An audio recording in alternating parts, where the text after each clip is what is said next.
Okay, so what I've been doing on this tube, I've decided to just give it a quick clean up, just with a polishing, with a polisher, just to see what the base is, and it's actually come up not too bad. It's got a few little nicks in it that might need a bit of attention to clean up, but in general it looks actually reasonably okay without having to do a full polish. So I think I'm just going to do a partial polish.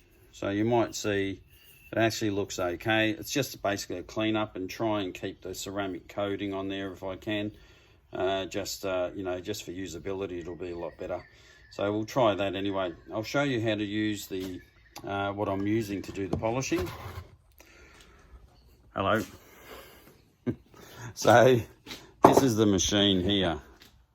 Now, if you haven't used one before, they have to be used with care.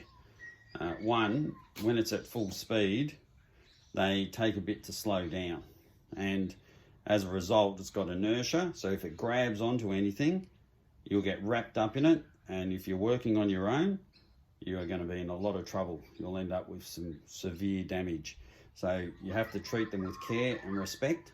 For instance, when you grind it or when you polish anything such as this, it ends up quite warm to the touch, so you may not be able to hold it, and as a result what you'll tend to do is grab a rag to hold onto it.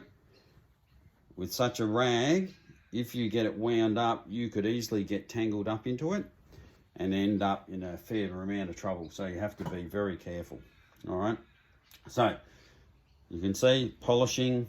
You can use some polishing compound as well. I haven't used any polishing compound at this. I'm just giving it a clean up, and then once it gets to the end, I'll try to see if I can polish it up, or see what it comes up like anyway, and then work out the next step from there.